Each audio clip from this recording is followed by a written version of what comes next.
Namaskar, hello and welcome to Sansad TV. I am Namrata Singh and you are watching Question Hour.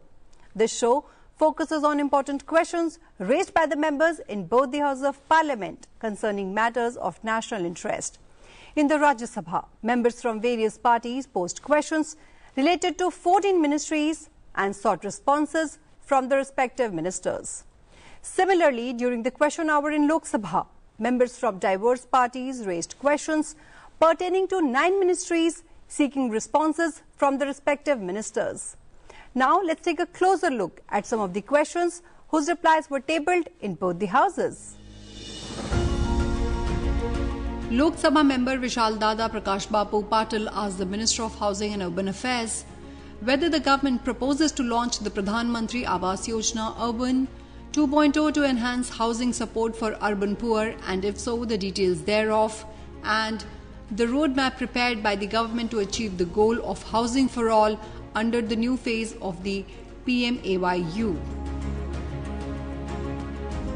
The ministry in its reply informed the House that it supplements efforts of states and UTs by providing central assistance under Pradhan Mantri Awas Yojana Urban since 25th June 2015 with the aim to provide all-weather Pakka houses with basic civic amenities to eligible urban beneficiaries across the country.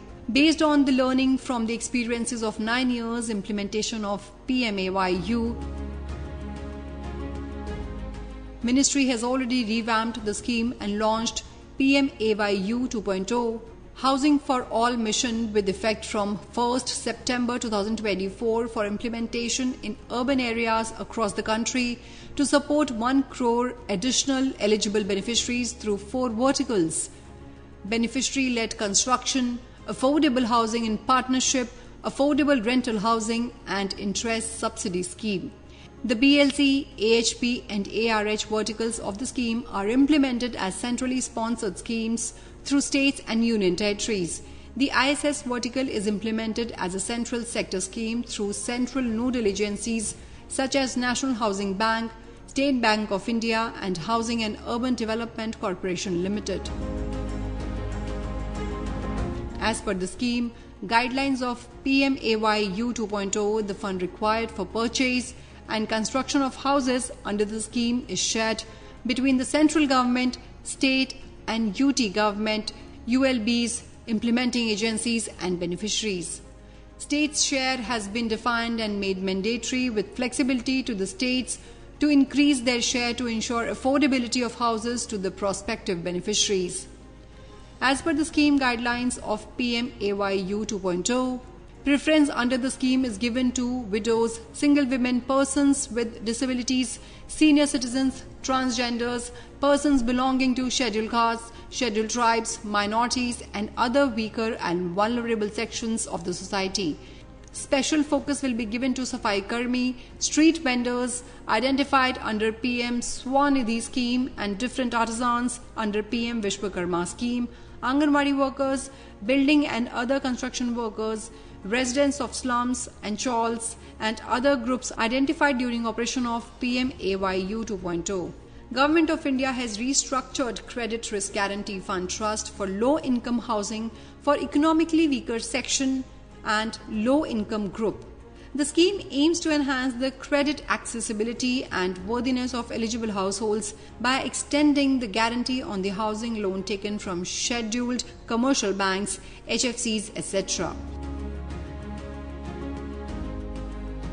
It also aims to help eligible beneficiaries of PMAYU 2.0 belonging to EWS, LID through affordable home loans from financial institutions.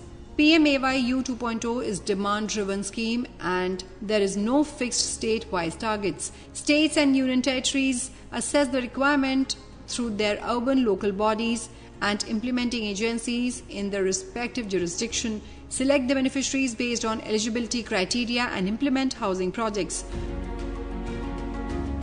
Based on the demand survey and selection of beneficiaries, the project proposals are prepared and approved by the state-level sanctioning and monitoring committee headed by the Chief Secretary of States and UTs for further consideration of release of central assistance by Central Sanctioning and Monitoring Committee.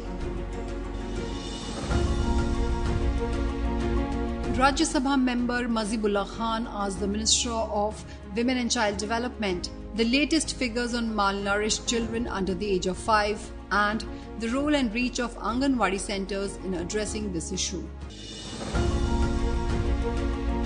The ministry in its reply informed the House that under the 15th Finance Commission, various components like Anganwadi services, Poshan Abhiyan and scheme for adolescent girls of 14 to 18 years in aspirational districts and northeastern region have been subsumed under the umbrella mission Saksham Anganwadi and Poshan 2.0 to address the challenges of malnutrition.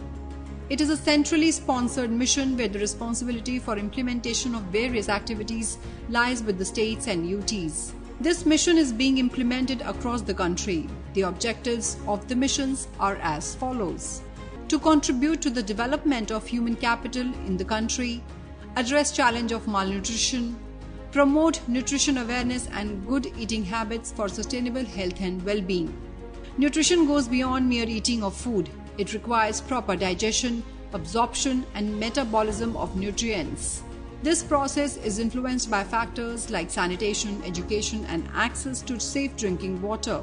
As malnutrition requires a multi-sectoral approach involving dimensions of food, health, water, sanitation and education, it is crucial to effectively address the issue of malnutrition in a convergent manner.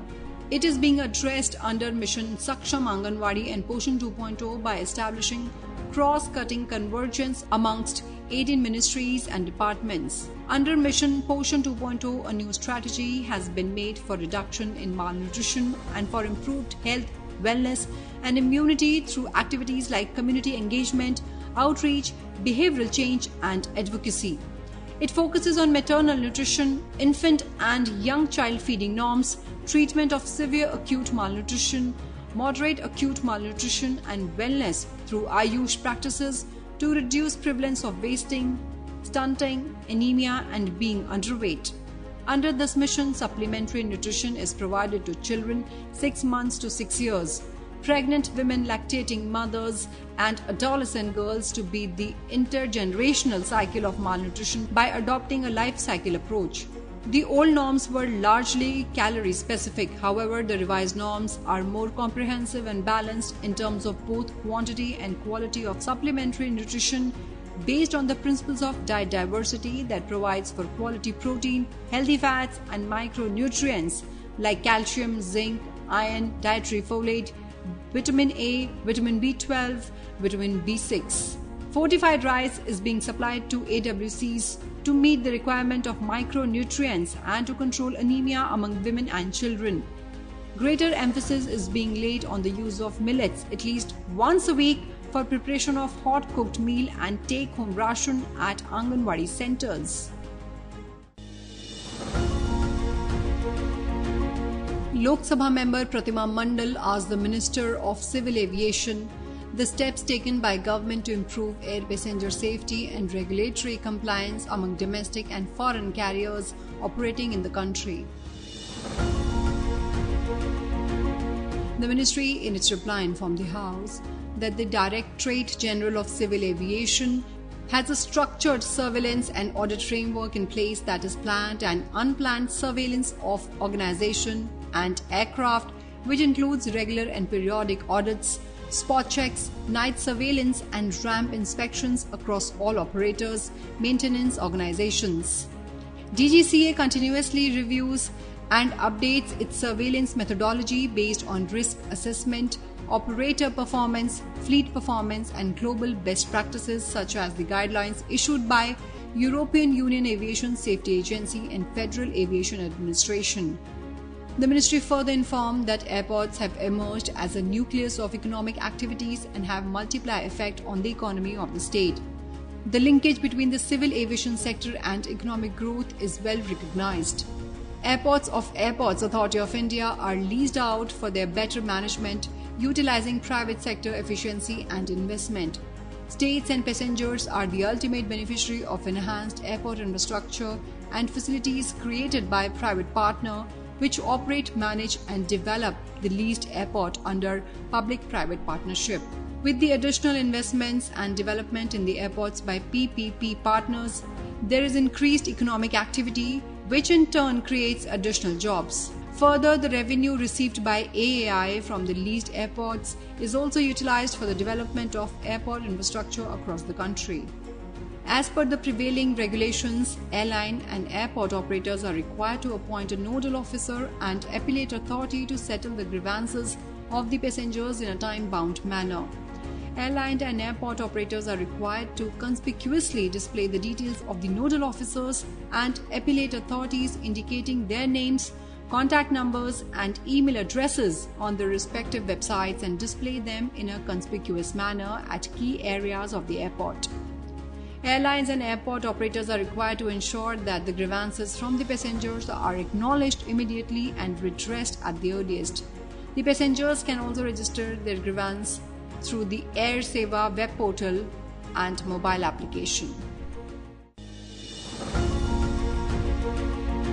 The Rajya Sabha member S. Niranjan Reddy asked the Minister of Women and Child Development the details of the Yashoda AI Abhiyan launched in May 2025, including its objectives and pilot regions, and whether the ministry has identified specific strategies to involve rural and semi-urban women as part of the program's leadership and outreach. The ministry, in its reply, informed the House that the National Commission for Women is running an AI literacy program for women titled as Yashoda AI since May 2025, with an objective to equip women in the country with AI literacy to enhance digital inclusion and empower them in areas of cybersecurity, digital privacy and safe online practices. Under this program, about 2,500 women from rural and semi-urban locations, including members of self-help groups, local elected representatives such as Sarpanchs, Pradhans, Parshads, Mayors, MLAs, Asha workers, micro-entrepreneurs, faculty and students, police officers, government officials, etc. have been imparted training till date. Lok Sabha members Mala Roy and Lovely Anand asked the Minister of Housing and Urban Affairs the present status of the 100 cities identified under the Smart Cities mission and the number and details of the projects completed till June 30th, 2025. Smart city mission जो 2015 में शुरू हुआ, इसके अंतर्गत कुल 9,216 करोड़ की लागत के 196 पीपीपी और ये योजनाएं शुरू की गई। इसी प्रकार से इन सब योजनाओं को सिलेक्ट करने के लिए, प्रदेशों को सिलेक्ट करने के लिए कुल मिलाकर ये योजना प्रदेशों के ऊपर छोड़ी गई थी कि वो कौन कौन से शहर चुनेंगे और कौन कौन से उसमें उनकी ओर से काम चुने जाएंगे। कुल 8,000 से ऊपर ये शहर चुने गए थे और उन सब शहरों के अंदर कौन से प्रोजेक्ट चुनने हैं ये सब प्रदेशों के ऊपर निर्भर करते हैं। कुल 8 कैटेगरीज के ऐसे जो प्रोजेक्ट हैं इनको चुना गया था, जिसमें कुल मिलाकर अभी तक जो 8,000 प्रोजेक्ट हैं उसमें कुल 7,500 ये बहुत से प्रोजेक्ट ऐसे पूरे हो गए हैं। 31 जुलाई 2025 तक 95% अर्थात 7,336 परियोजनाएं पूर्ण हो चुकी हैं, जिसकी लागत 1,53,977 करोड़ है। लगभग 99% निर्धारित बजट यह 100 शहरों को जारी किया जा चुका है। 31 मार्च 2025 को यह मिशन वित्तीय समापन हो चुका है। इसमें बहुत से प्रोजेक्ट ऐसी जो उपलब्धियों के रूप में अलग अलग शहरों ने और एक प्रकार से लागू किए हैं। 100 के 100 स्मार्ट शहरों में ICCC और इसकी स्थापना शहरी सेवाएं क्रांतिकारी रूप से बेहतर हुई है। चाहे वह अपराध नियंत्रण हो, नागरिकों की सुरक्षा हो, यातायात प्रबंधन हो, ठोस अपशिष्ट प्रबंधन हो, जल आपूर्ति हो या आपदा प्रबंधन हो।